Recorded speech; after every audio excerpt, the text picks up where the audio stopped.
Ladies and gentlemen, hello again. We meet again. This is going to be the deep dive into Nika. So she's been out for a whole whopping 24 hours, not even, at the time of this recording. And yours truly did manage to snag 3 copies fairly quickly. The RNG gods have finally shone on me. So we're going to dive into Nika, and I'm going to do my best at the moment to try to explain her kit in its entirety. There are a couple things that I haven't really deep dove on, but we'll get to it. So let's look at Nika. So as I tend to do in all of these types of videos is we look at the passives first, because the passives are going to dictate, those are never going to change. Those are going to be on your hero across all of your relics. So let's get into it. Some of these are going to be modified more by some chivalries, but we'll discuss that when we discuss the chivalries too. The vast majority of you are, if you have one, you're going to have 1 copy. Because the majority of the people are not whales in this game, and they maybe pull the pity and get 1 copy. So this one's going to be closer to what the average person sees. So P1, passive number 1. I like how it's always when using a skill. You don't need a chivalry to modify that, like I assumed in my first look video that I did yesterday or last night. So when using a skill, 100% independent chance. So it's an AoE or to grant, or it's not an AoE. So at this level, until you get to C3 or 5, I don't know which one, we'll get to it, but 100% chance to grant 2 random allies crit resistance increase 2 for 2 turns. And 100% independent chance to grant each Serpent's Favor ally amplification for 1 turn. What, may you ask, is amplification? On target's turn, further increase vigor. So this is something that Lot has in his kit. It's something that I do believe Sergius has in his kit. It's something that I do believe Florentius has in his kit. It's a mechanic that helps you generate vigor. And she's got a lot of this in her kit. So seems like a very good passive. Crit rate resistance 2, so that's 40% crit rate resistance for 2 turns. That's really nice. This is a cooldown of 3, and you can make that a cooldown of 2. So you're always going to be able to keep that crit rate or crit strike resistance up and on pretty much the whole time you're in the battle. I'm not losing my voice, am I? I think it's time to have a little sip of little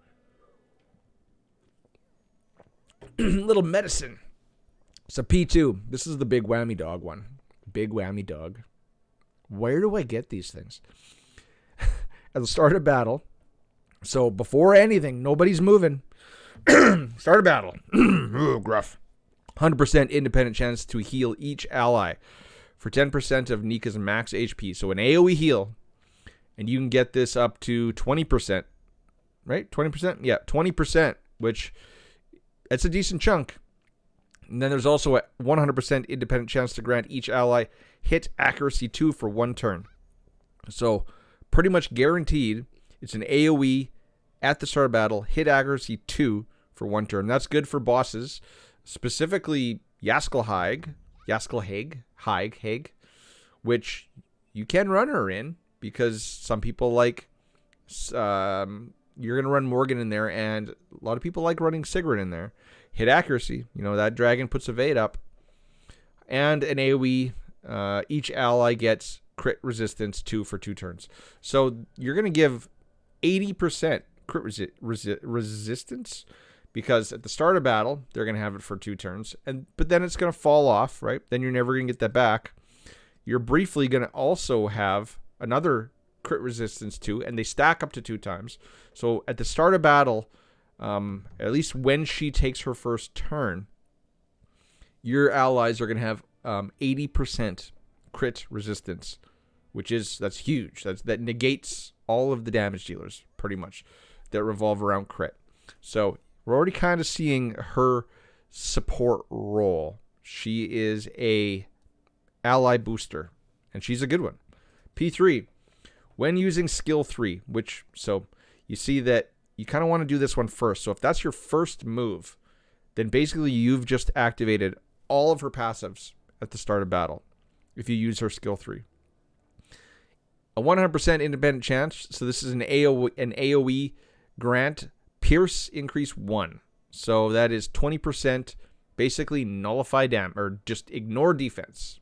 Go straight to the heart, which is awesome for 2 turns.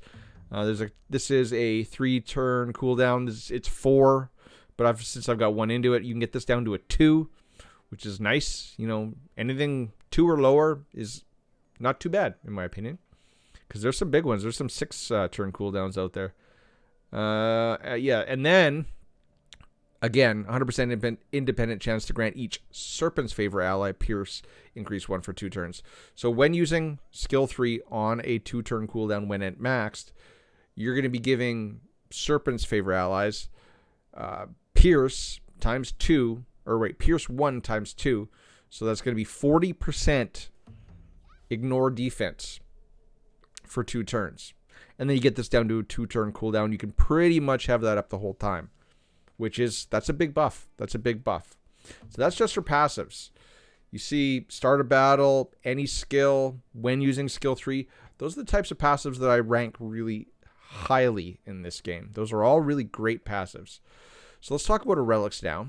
Now, she comes in fire. At the time of this recording, the other 2 relics are in the shop for real cash. I don't advocate spending. I think it's what, $50. I think it's $50 Canadian. I don't, so somewhere around that range. It's over 10, and I don't like to buy anything that's too high over 10. So she comes in fire, but it's, from what I hear, frost is better. But let's just look at fire. So let's start at the S3, because remember, off the rip, you want to use that S3 to trigger that passive 3. And it's also going to then trigger passive 1 because it's a skill. Attack all enemies. 70% of attack, 3% max HP. The attack, we don't really care about, right? We don't really care about. But if you're running Ceres on your team, Ceres will assist, or she has the chance to assist, doing damage. 100% independent chance to heal each ally. So the S3 is an AoE heal. 100% independent chance to grant each ally attack increase 2. So she's given them crit resistance times 2, or 2 times 2, so up to 80% crit resistance. Her S3 is now giving them offensive buffs. Attack increase 2 is 40% for 1 turn. But you can keep, every time you spam this, if she's fast, you're going to keep reapplying that buff to your allies. 100% independent chance to grant each Serpent's Favor ally attack speed increase. You can get this up to a 2-turn cooldown, or 4 2 turns, if you get it down to level 4. So that's not too bad. That's 20% more speed, meaning you can get her going. If you can get her going real quick, yeah, your team's going to be pretty fast, pretty lightning fast, if they're Serpent's Favor allies. And then 100% independent chance to grant each Serpent's Favor ally hit accuracy increase 1 for 1 turn. So that's going to stack on the hit accuracy that you get in your passives. So you're going to be giving basically your whole team, just by that, her first move, using her S3, you're giving all that crit rate resistance. You're giving attack up. You're giving attack speed up. You're giving hit accuracy up, stacked, because there's hit accuracy from her passive as well.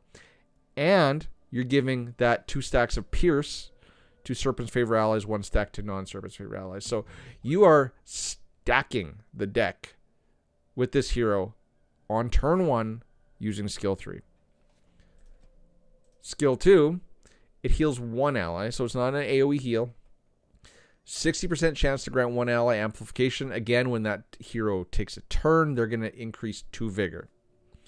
And 100% independent chance to grant an ally attack increase 2 for 1 turn. So obviously skill 3 is much better. The amplification is nice, but we get an AoE heal, and we get an attack increase to AoE to all allies from that S3 versus 1 ally here. And then she's going to attack, but the attack is kind of meaningless. So really, and then, well, let's talk about her S1 first. 100% chance to heal the ally with the lowest HP, and then attack 1 enemy. So really, for the Fire Relic, it's all about spamming that S3, right? Spamming that S3. Then you're always going to be proccing that passive that has a 2-turn cooldown, and you're gonna the P2 is gonna fall off after 2 turns, but you're gonna keep proccing that P1 as well. So she's a pretty damn good facilitator. Like, Ain was a good facilitator, but Ain also did good damage as well. So, I don't know. I think Ain... Is Ain a control, or is she a... No, Ain is also a support, right? So, she's not going to deal damage, but she's going to heal quite a bit. So, now let's look at the Frost one, and let's see the differences. So, here we got that AoE heal off the bat, again. Was the fire an attack? The fire was an attack. So, I don't know if Ceres will assist off this. 100% AoE chance to grant each ally. Attack increase 2 for 1 turn. 1 turn. Versus 1 turn. Okay, so similar. 100% independent chance to grant each Serpent's favorite ally hit accuracy 2 for 1 turn. Versus hit accuracy 1 for 1 turn. So you're getting a little bit more hit accuracy. And then you get attack increase 1 as well. So you get attack increase 2 and attack increase 1. So that's 40 plus 20. Huh. Ah. Oh. Ooh. So you're not attacking, but you're facilitating more damage, more buffs, more offensive buffs to your team. Because what is this? Hit accuracy and then attack increase 2 and attack increase 1. Versus on the fire, you were getting attack increase 2, attack speed, and hit accuracy. So you're foregoing attack speed for more attack increase, which is better. So the S3, I would say, is better for Frost. Again, heal 1 ally on the S2. So, hit accuracy increase 3. And then attack increase 2. This is 1 ally, and amplification. So, it sounds better. Amplification, attack increase 2. So you get a little bit more from the Frost. You're also getting that hit accuracy 3 for 1 turn. So the Frost is just better. It's not significantly better, but it is better. And I'm doubting that the S1's going to do anything really. No. Heal the lowest ally with HP, or heal the lowest HP ally, attack 1 enemy. Let's look at the wind really quickly. So what's the wind going to do? The wind is also going to attack again. You got, so this is more focused on, healing. 100%. Oh, no, it's not. So the other ones, Frost and Fire, were both AoE heals. This one's just healing Serpent's favor allies. AoE heal any ally. AoE heal any ally. So that's interesting. Right off the bat, that first line makes this weaker, in my opinion, unless you're running a straight Serpent team. Attack increase 2 for 1 turn and attack speed. So you don't have the hit accuracy. You're losing that. And you're not really gaining anything. You're not really gaining. You're just losing.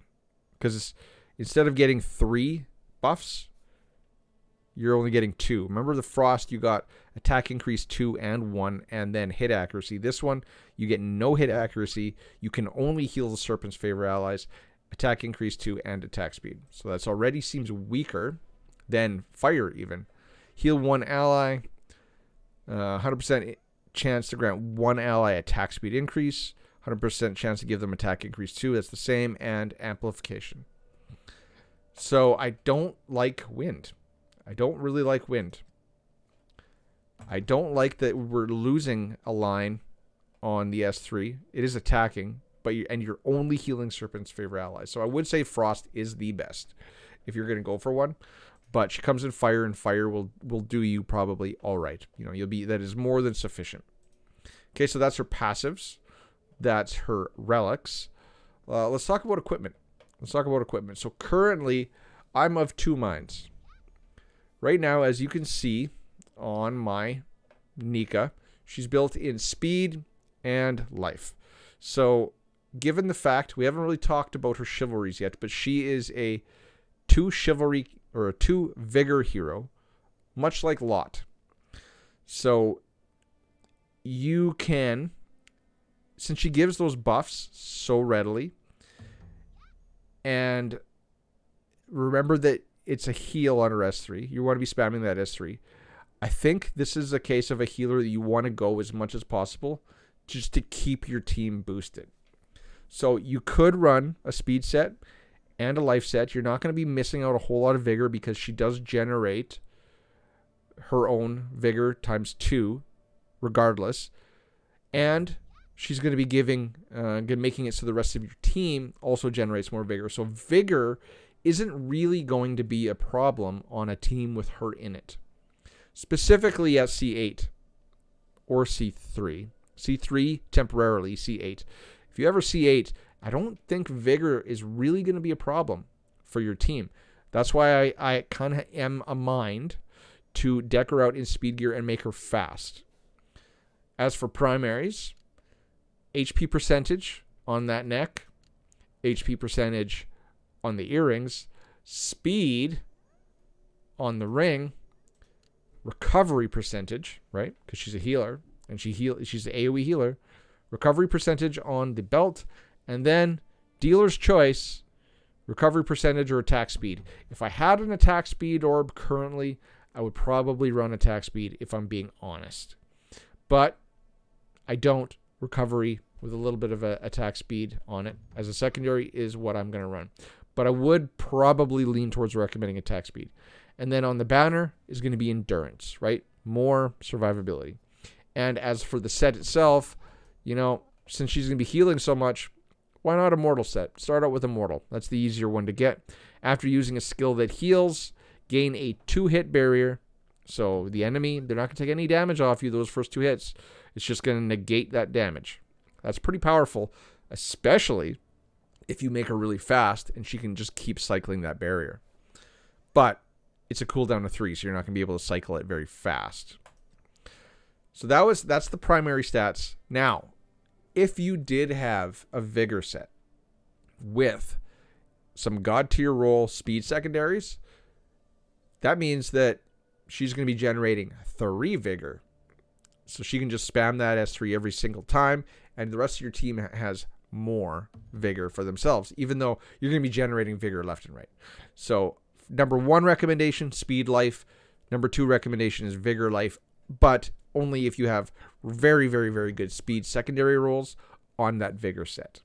So that's how I'm currently recommending to gear her. That could change in the future if that's not the correct path. She's only been out for less than 24 hours, but as of now, this is how I'm recommending her. Now let's go into the chivalries. So her chivalries are pretty damn crazy. Pretty damn crazy. Let's move me right here for now. C1, right off the rip. This is going to add that independent chance to grant each ally crit resistance 2 for 2 turns. So this is it's blessing, which is her P1? No. P2. So at the start of battle, right, you're only going to get, and there it is right there. There's the crit resistance 2 for 2 turns. So you have to get chivalry 1 to get that. And it's only going to happen once in the battle, at the start of battle for 2 turns. So you're going to get that crit resistance, which in a PvP fight, the battle's pretty much decided after 2 turns, if we're being honest with ourselves. Recovery on the C2, that's nice. She's a healer, but that's not game breaking. This is a new mechanic that you're going to get as C3. So this is an additional at the start of battle. So this is also blessing. This is her P2 or second passive. You're going to also just get independent chance to grant, so a 100% chance to give each ally except her Spirit Parade, which is going to increase their vigor generation by 1 until she dies or for 2 turns. So if she gives it and then just gets nuked, they lose it. But if she can stay on the field, if she's beefy enough, then they're going to get, for 2 turns, they're going to generate 2 vigor if they're in a normal set, or they're going to generate 3 vigor if they're in a vigor set. That is a very, very, very powerful chivalry mechanic. And then her C4 is where she gets the extra vigor charge for herself. So currently when I have her in that speed gear, I'm kind of on a deficit when it comes to vigor, spamming the S3. You get her with this vigor charge, and with the vigor that she's going to be doling out to her allies, or that her allies are going to be generated from her C3 for 2 turns at the start of battle. The beginning of the battle, vigor is not really going to be an issue for your team once you get her up to C4. So that is also really powerful. This is like Lot. Lot also has this, but I wasn't sure where it is in his chivalries. And then this one, the Oath of Nobility, so Spirit Art Healing. So this is her P1. This is where at C0, she gives crit resistance or crit rate resistance to 2 random allies. You get her up to C5. Now it's all allies. So all allies are going to get that 80% crit rate resistance after she takes her first turn and does her S3. And then she's just got some more HP there, some more HP there. Since she is Serpent's favor, she does have attack speed bonuses in her chivalries. So, you know, they're kind of telling you how you want to gear her, in my opinion.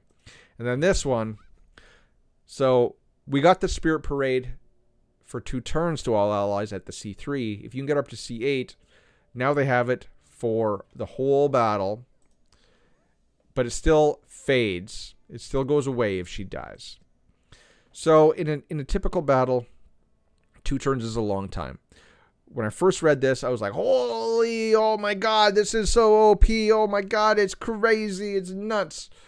It's not as big as you think. Yes, for the rest of the battle. But she's kind of built around clan versus clan, in my opinion.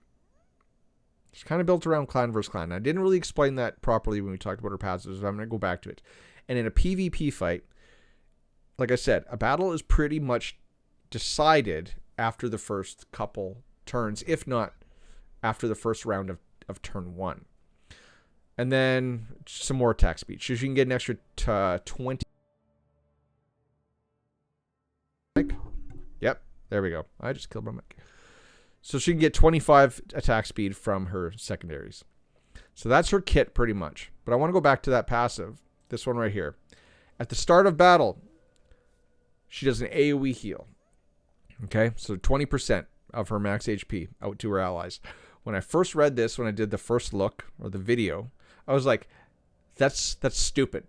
That's really, really stupid. What are you doing? That's totally ineffective.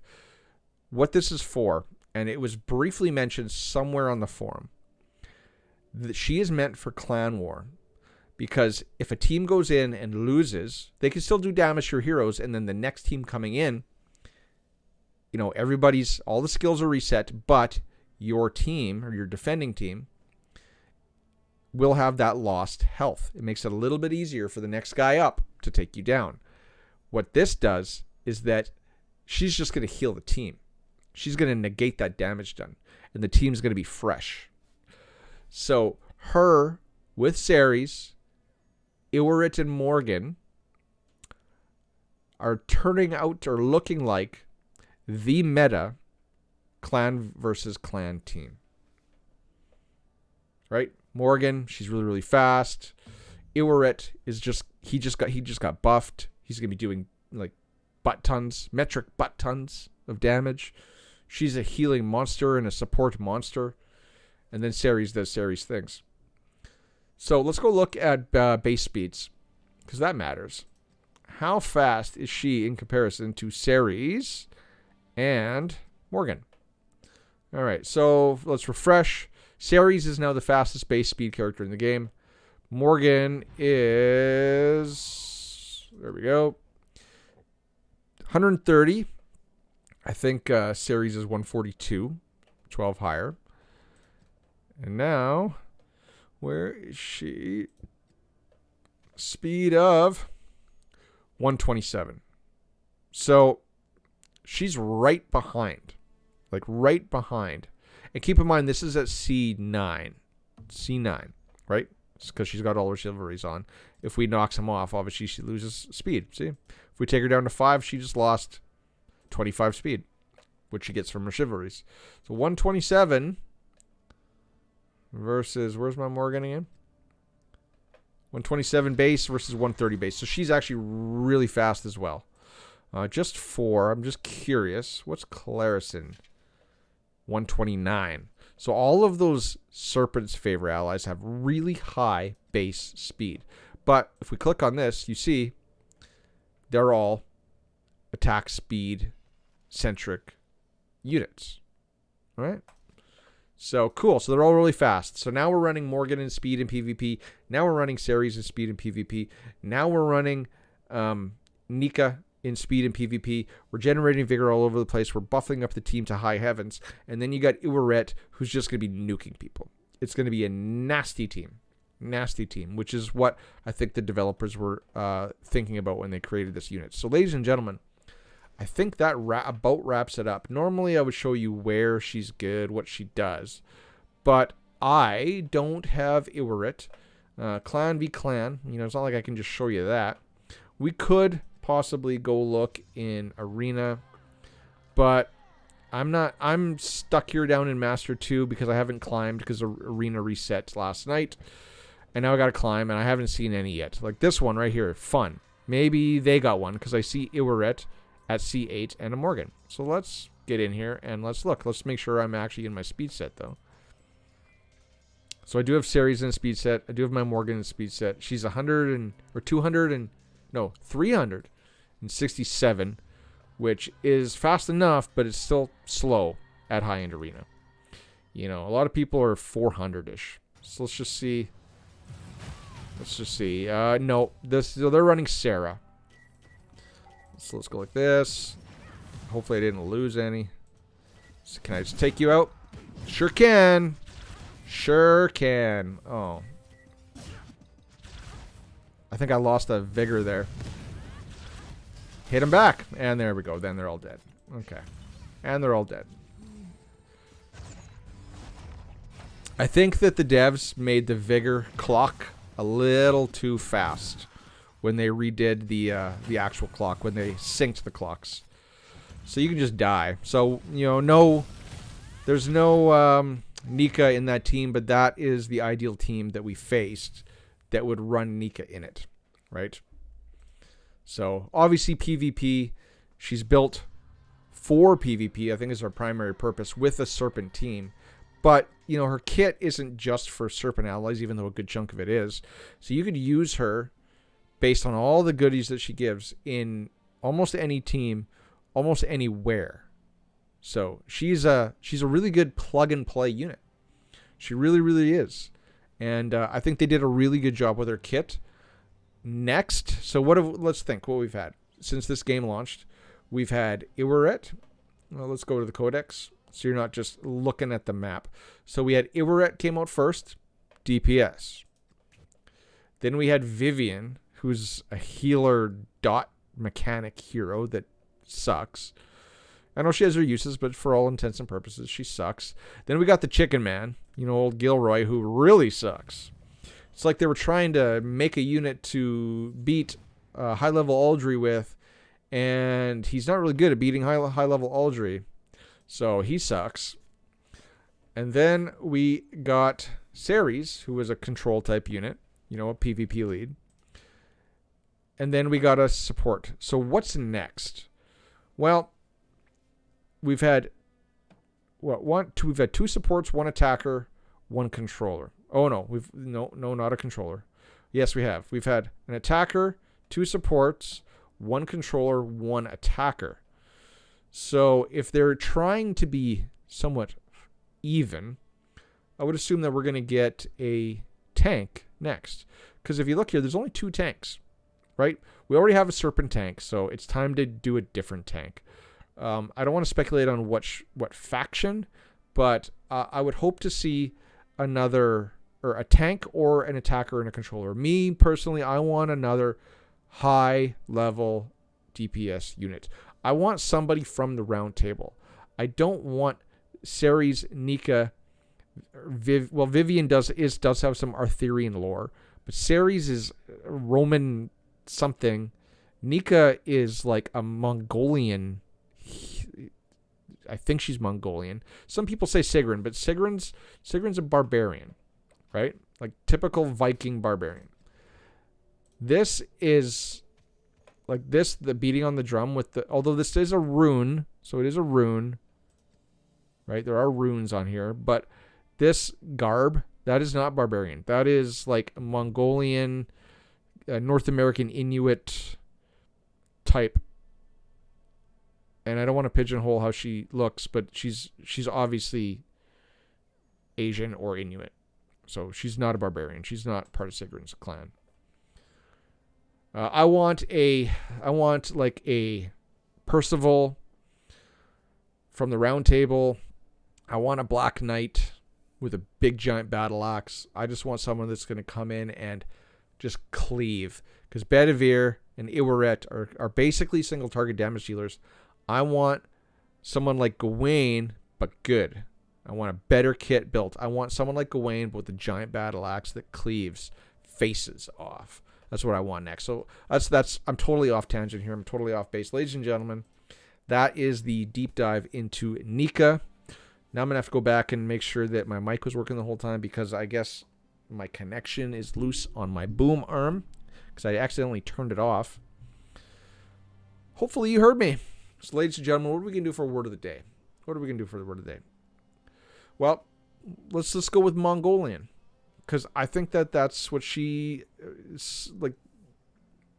We'll say Mongolian. I'm just going to say that's what kind of character she is. That's her origin. I don't know. I don't want to say ethnicity, but origin. So put that down in the comment section below. I'll know you made it to the end of this video. I will thank you profusely. I will give you a heart on your comment. And I will know that you listened to 31 minutes of Canadian rambling. So ladies and gentlemen, I hope you enjoyed this video. Hope to see you again next time. Till then, cheers, peace, bye-bye.